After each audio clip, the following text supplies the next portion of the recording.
voltamos no nosso consultório de família, hoje bem teológico, bíblico. Estamos querendo entender o que está atuando quando nós ouvimos ou mesmo reproduzimos a expressão, por exemplo, patriarcado. O que é uma família patriarcal? Isso é pejorativo? Isso é mau? Isso é ruim?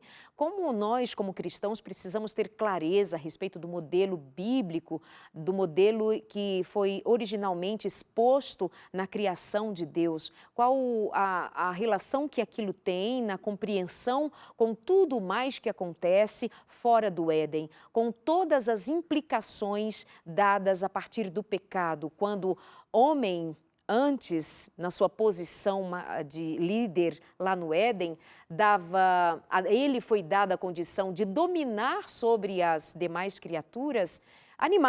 Aos animais passou a querer dominar o próprio homem, né? E aí é a grande mudança catastrófica quando as criaturas passaram a competir pelo seu lugar. E aí estamos nós, homens e mulheres, competindo uns com os outros. Até mesmo você como terapeuta, especificamente nessa área, você sabe que há casais casados que competem, não é, Jane? O tempo inteiro. E o tempo inteiro nós encontramos nos consultórios pessoas doentes, adoecidas, porque elas precisam o tempo inteiro subjugar o outro para poder mostrar o seu valor. E Deus não sonhou com isso não foi o propósito de Deus. É interessante olhar lá em 1 Coríntios capítulo 7, quando o apóstolo Paulo está falando acerca da necessidade que é melhor não se casar para poder se dedicar à obra de Deus, mas ele coloca aquele que se casa, versículo 7, capítulo 7, 33, o que se casou cuida das coisas do mundo, de como agradar a esposa. E lá no 34, a esposa agradar o marido. Este é o princípio de Deus. Um Agrada o outro. agrada o outro. Um faz o que é melhor para o outro. Aí você vai lá, de novo, voltando para a palavra de Deus, lá exatamente em 1 Pedro, no capítulo 3, um versículo que eu penso que nós deveríamos gastar mais tempo estudando, pesquisando, olhando. O capítulo 3 inteiro está falando sobre as relações familiares. Ele começa falando para as mulheres, sede vós igualmente submissas ao vosso próprio marido. Mas lá no versículo 7, o apóstolo diz assim, maridos, vós igualmente vivei a vida comum do lar. Qual é a vida comum do lar? Igualmente, né? Qual é a vida comum do lar? O que é comum no lar? Uhum. É lavar a roupa? É lavar a louça? É cuidar dos filhos? Essa é a vida. Ele está convidando os maridos, vivei a vida comum do lar. Depois diz, com discernimento, tendo consideração para com a vossa mulher como parte mais frágil. E essa fragilidade aqui não é que a mulher é menor, menos competente, menos inteligente, mas a mulher é diferente. Só. Ela é mais frágil. Frágil em quê? O que é essa fragilidade? Em sensibilidade, em emoção. A mulher, ela é mais delicada. altamente, exatamente, delicada. Um cristal, né, amiga? Nós somos um cristal. Isso. Deixa eu jogar ali para a Marina. Vou dar uma virada aqui, porque pede. Também tem muito sentimento de culpa em relação a mulheres e homens também, que sofrem nas suas relações.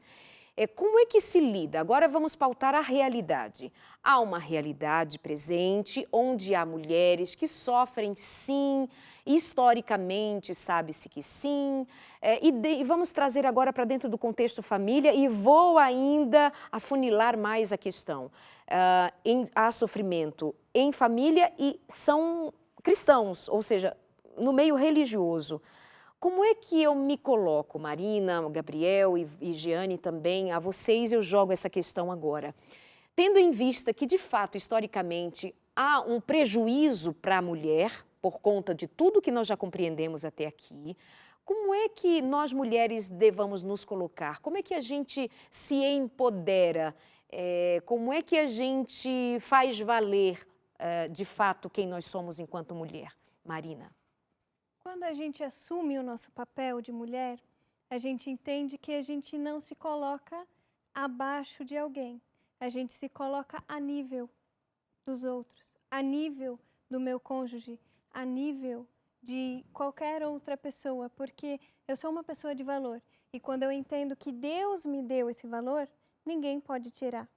Então, eu me coloco diante de uma sociedade com essa concepção do meu valor, com essa concepção de que eu sou alguém, eu sou uma pessoa valiosa.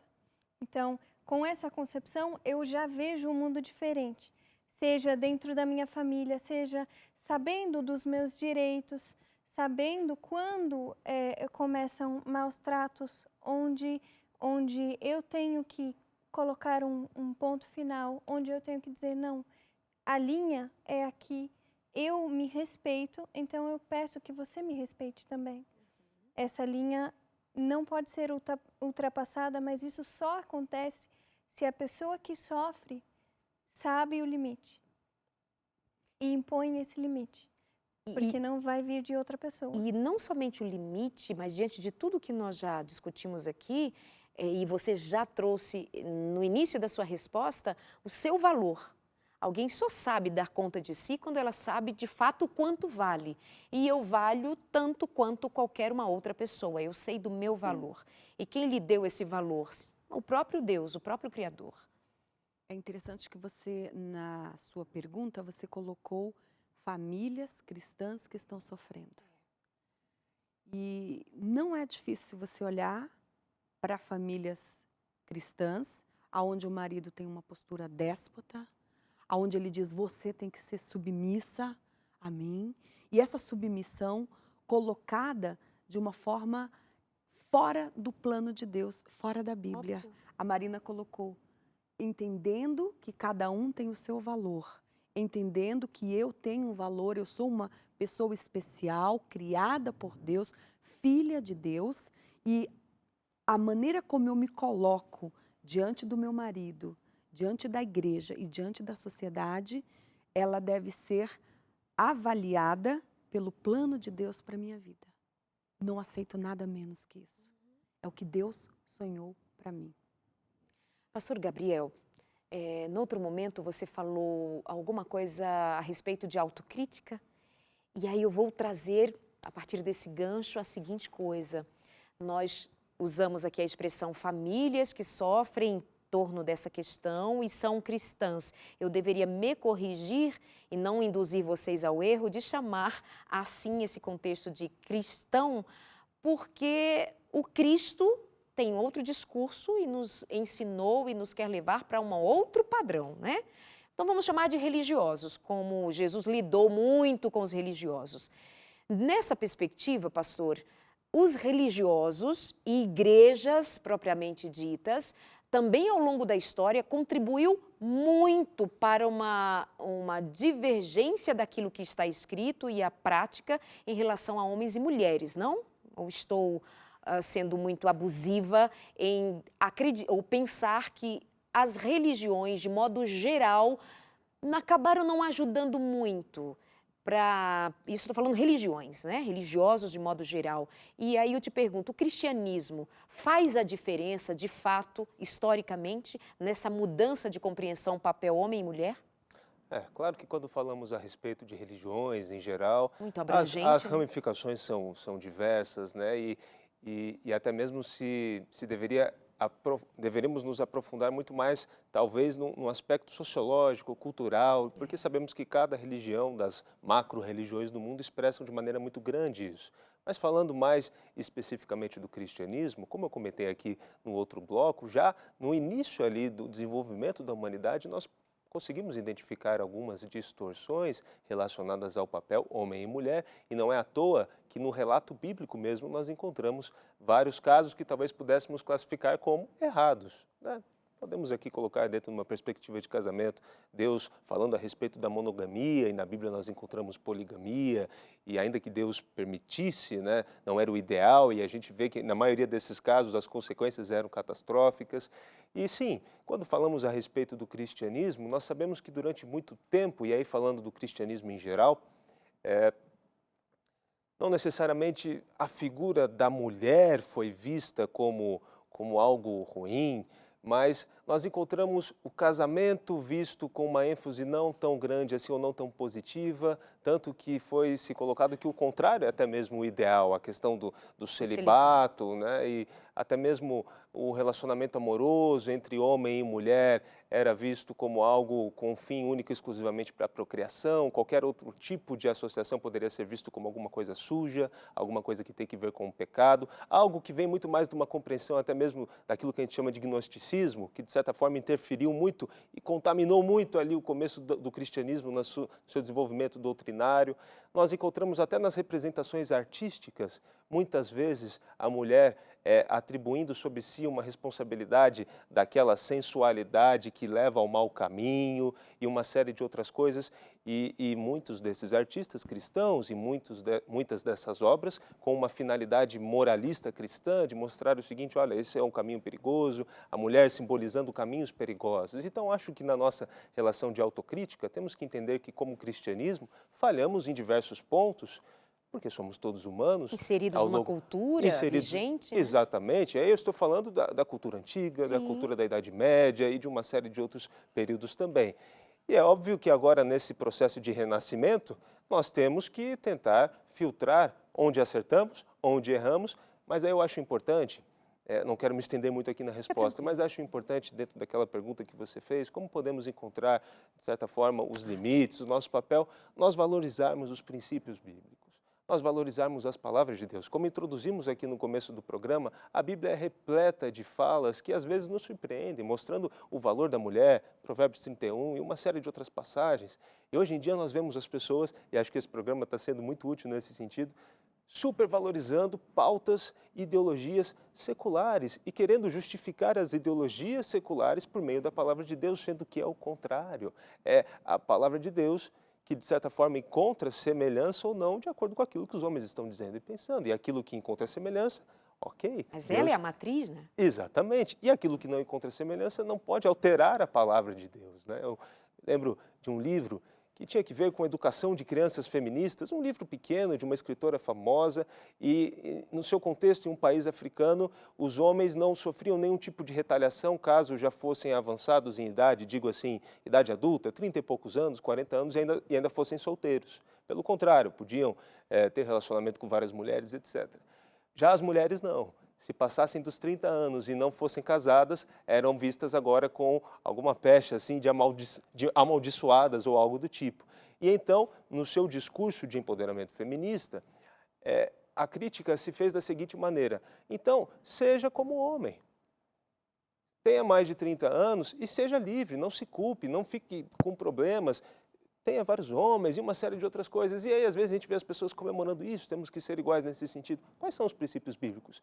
Nem que o homem tenha esse tipo de comportamento e também a mulher não. Isso precisa trazer um estigma social, um preconceito, uma série de outras coisas? Não, também não condiz com os princípios de Deus. Mas nós não podemos falar o seguinte: se o homem faz errado, agora mulheres também vamos fazer errados diante da luz da nossa revelação. Pelo contrário, devemos todos, tanto homens quanto mulheres, tanto pautas seculares quanto até mesmo posições cristãs que ao longo da história podem ter sido corrompidas, vamos todos, ao invés de simplesmente justificar os erros, buscar os princípios da palavra de Deus e nos ajustarmos e edificarmos novamente a nossa vida, o nosso caráter baseados nisso. Sensacional, Marina.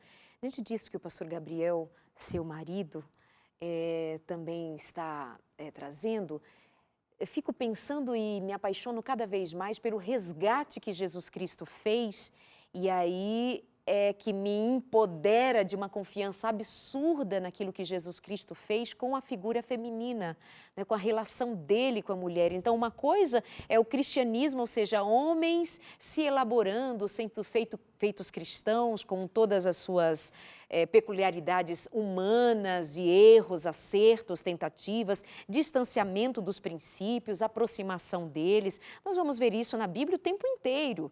Mas o que Cristo fez pelas mulheres, no resgate da mulher, é sensacional, né? Sim, quando a gente vê a preocupação de Jesus durante a vida e durante o ministério dele com as mulheres, eu fico tocada. Porque muitas pessoas nem prestam tanta atenção nesses detalhes, mas quando ele se preocupa ao pé da cruz, por exemplo, a sua mãe ali sofrendo, quando ele se preocupa em encaminhar aquela mãe e para que ela, mesmo após a sua morte, fique bem, é um cuidado incrível com uma figura feminina e outros privilégios mais que ele concedeu a outras mulheres. Uma mulher foi a primeira mensageira da morte, da ressurreição de Jesus. É um privilégio tremendo que poderia, ou talvez numa visão, entre aspas, machista, né, deveria ter sido de um homem. Não, Jesus deixou isso acontecer. E quando a gente pensa em um mestre, em um Deus todo-poderoso, ele poderia ter guiado de outra forma, mas o privilégio foi de uma mulher. Então, a gente vê uma preocupação, sim, muito grande em outras situações e narrativas da Bíblia. A gente encontra um Jesus preocupado, um Jesus que cuida e que empodera. Exatamente isso. Pois não, pastor? Eu queria falar, né, exatamente tocando nesse assunto, uma vez que a Marina comentou aqui a respeito de Maria e a respeito do cristianismo, às vezes pontuando coisas que de fato comprovam o machismo que tanto se fala por aí, né? Certa vez fui abordado na igreja por uma pessoa que disse o seguinte, que ficou de certa forma um pouco incomodado porque naquele dia na igreja quem ensinava era uma mulher, sendo que nós sabemos que só homens podem ensinar homens, mulheres no máximo devem ensinar outras mulheres. E aí a gente se depara na Bíblia com o exemplo de Maria, que foi de certa forma evidentemente super aliada ao Espírito Santo, mas foi a pessoa responsável pela educação de Jesus, do Filho de Deus, né? Então, é importante entendermos que, às vezes, nós pegamos alguns poucos exemplos ou por conta das motivações que temos de militâncias, queremos pegar os exemplos negativos e pintar o quadro inteiro como se fosse isso. Mas se nós olhássemos única e exclusivamente para a palavra de Deus, nós vamos encontrar que não temos aqui opressão às mulheres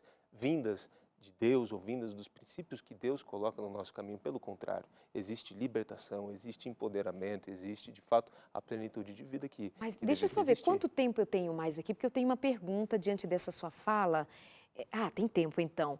Por que então, só para a gente entender nesse contexto, nesse caldo cultural, que a vida é lavada na cultura, é levada nela também, por que Paulo disse para as mulheres ficarem caladas na igreja? Por que Paulo disse para as mulheres não pregarem? Você sorri, Marina, porque isso é Sim. repetidas vezes, Sim. comentado, perguntado? Eu também já escutei isso como Como pessoa Estudante até, né? como estudante e como uma pessoa que sobe ao púlpito para pregar numa igreja, já escutei isso. Mas eu tenho um sorriso no rosto e não uma amargura, porque quando a gente olha na Bíblia, a gente vê que Paulo tem também essa postura de a mulher é valiosa, a mulher deve ser respeitada. Porém, quando a gente analisa o contexto bíblico, a gente entende que todos os... Eu falo não personagens, porque não são criados, mas todas as pessoas retratadas na Bíblia, elas vivem dentro de um contexto histórico-cultural. A gente não pode se esquecer disso. A cultura naquela época era muito diferente da nossa hoje. Se as mulheres naquela época, e Paulo diz isso para mulheres que não estavam participando, não podiam participar no contexto de sinagoga, desses ritos religiosos, ficavam entre si mulheres e não tinham nada para fazer. Então começaram a ali conversar e atrapalhavam o culto. Então Paulo diz: mulheres, por favor, não atrapalhem o culto, façam silêncio, por caridade. Então, esse contexto de Paulo falando para as mulheres ficarem quietas na igreja é porque existia uma Aquele situação... modelo de culto e de Aquele adoração. modelo não incluía todo mundo. Então, a gente tem isso aqui por uma questão cultural daquela época de mulheres não participarem da liturgia da igreja. Mas, Não mais que isso uma fosse vez, vedado. precisamos respeitar a cultura daquela época. Nossa cultura, hoje em dia, nos dá essa liberdade de falarmos, de participarmos, não como naquela época. É diferente. É diferente. Só diferente. Sim. E dentro desse contexto, voltando à pessoa do Senhor Jesus, nós vemos a maneira como ele tratava as mulheres E era um tempo extremamente difícil, Darleide, para a mulher. Naquele tempo, se perguntava, havia discussões acaloradas nas sinagogas, se a mulher, ela poderia sequer dar o livro da lei para ela. Eles diziam assim, é melhor queimar o livro da lei do que dar para uma mulher. Eles diziam o seguinte, se uma mulher presenciasse algo, e eles diziam, ela não pode ser testemunha. Mesmo que ela estivesse lá, ela não poderia ser contada como testemunha. A Por palavra quê? dela não tem valor. Nenhum valor. E como vem Jesus neste momento? Como tratava Jesus as mulheres? Você encontra textos bíblicos falando que as mulheres apoiavam o ministério de Jesus. Você encontra Jesus diante de uma mulher que foi pega em adultério. Ela não era só mulher, ela estava em pecado. E Jesus olha, provavelmente é possível, né, vamos colocar assim, é possível que o homem que estivesse pecando com ela estivesse no meio da turba. Mas por ela ser mulher, ela foi trazida. E ele olha e diz, aquele que não tiver pecados, atire a primeira pedra. E ele olha para essa mulher e diz, mulher, onde estão os teus acusadores? Nenhum ficaram, Senhor, então, nem eu te acuso. Vai e não peques mais. Quando ele diz vai, ele levanta essa mulher, né? Ele a põe de pé outra vez, porque ela estava no chão. Ele vai, então isso tem um significado de dignidade, ele devolve a dignidade que a cultura vigente estava roubando dela. Isso para mim é muito emocionante e gratificante, de me fazer assim adorar ainda mais ao Senhor por essa validação da mulher enquanto quem ele pensou, planejou e nos trouxe à existência para ser quem somos. A Marina colocou muito lindamente a questão da mulher tendo o privilégio de ser anunciadora da ressurreição. Você acha que Deus iria dar para alguém de menos valor ou inferior a maior de todas as notícias que já passou pela face da terra? A mulher receber este privilégio, este presente, vai e conta aos teus irmãos. Jesus diz, vai e conta que eu estou vivo. Ela foi chamada para passar adiante o maior de todos a maior notícia de todas. Privilégio, né? Então ele resgatando, ele trazendo para a mulher essa oportunidade de exercer o ministério. Exercer o maior de todos os ministérios. Anunciadora da graça, da ressurreição, a maior notícia de todas. Pastor, como é que essa mulher confiante, sábia de quem ela é, validando aquilo que o próprio Criador deu a ela a condição de ser, no espírito de Maria, da anunciadora, ou da mãe de Jesus, a que o levou e etc., vindo aqui para a nossa realidade, diante de todo o discurso, de toda uma construção que é feita, como é que então, que eu ouvi já as meninas sobre isso, mas agora eu te levo essa questão também, como é que uma mulher cristã se coloca diante dessa realidade de uma cultura machista, sim, com ainda muita sobrecarga à figura feminina, muita pecha quando está em voga a mulher. Como que um pastor orienta as suas ovelhas saudavelmente pela palavra de Deus a que esta mulher saiba colocar-se? Eu imagino que isso passa um pouco por aquilo que a gente fala de qual é o seu objetivo de vida, qual é o seu grande propósito. Quando as pessoas me procuram na igreja, às vezes para falar a respeito de algum problema, de alguma dificuldade, evidentemente a gente trabalha mais com jovens e de certa forma isso está assim em alta, principalmente né, nessa... Na verdade está em alta, acho que em todas as camadas sociais e todas as gerações, mas os jovens estão respirando isso de maneira bem forte, né? Eu gosto de dizer o seguinte, a perspectiva de estar com Deus e a perspectiva de servir a Deus na igreja tem que ser algo que te gera vida e que te gera realização. Cristo veio e disse, olha, eu vim para dar vida e vida em abundância. E às vezes eu fico pensando, o que você tem ou qual é o objetivo da sua luta? É fazer com que as mulheres estejam em grandes cargos em empresas executivas? Isso pode ser relevante como pode não ser, porque ao mesmo tempo nós às vezes em outros contextos, desconstruímos esse tipo de objetivo de vida como algo saudável. Tantas pessoas perdendo seu bem-estar, sua condição emocional, sua condição com a família, né? E uma série de outras coisas por isso. E às vezes parece que do outro lado, não, mas é exatamente isso que nós queremos. Não estou falando aqui, então deixa isso de fato com os homens. Não, não é isso. Mas é que eu vejo que às vezes as pessoas precisam focar. Agora, se eu foco em seguir a Bíblia, os princípios bíblicos, em entender o que Deus quer que eu seja como mulher, e eu vejo que no meu contexto, seja na minha igreja, seja no meu lar, seja no meu casamento, o outro lado, na verdade, me atrapalha nesse sentido.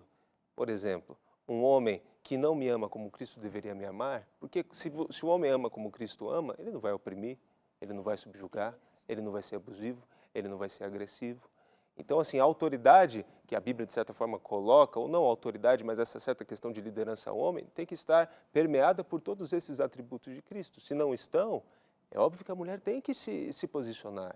É óbvio que a mulher, nós como Igreja Adventista, trabalhamos já há bastante tempo com a campanha do Quebrando o Silêncio, exatamente para não priorizar esse tipo de comportamento. Para não usar o discurso religioso como reforçador de qualquer opressão, de qualquer desconstrução da figura do outro. Pastor, eu ficaria um monte ainda ouvindo vocês todos. Eu me apaixonei pelo trio hoje, mais uma vez. Muito obrigada, Marina, por aceitar também o convite. Pastor Gabriel, Giane, muito obrigada. Dá uma vontade de falar outras coisas, mas não deu tempo, a gente precisa voltar. Muito obrigada, queridos, pela companhia também. Mantenha isso em mente. Achei absolutamente apropriado tudo o que fora dito. E agora, concluindo, quando o pastor diz, qual é o propósito, o seu propósito? A quem você quer anunciar? Vai mesmo continuar contribuindo com esses discursos vendidos que contrariam tão prontamente os nossos princípios? Bandeiras abortistas deveriam ser bandeiras de mulheres cristãs? Bandeira de depravação são bandeiras que deveriam ser apoiadas por mulheres cristãs? Porque os homens bebem, porque os homens batem, porque os homens se prostituem, porque os homens isto ou aquilo, nós queremos o direito também de fazê-lo. Isso tem a ver com o propósito de Deus para homens e mulheres? Se questionem, vão além. E ir além é ir à palavra de Deus, a palavra liberta. Um abraço e até semana que vem.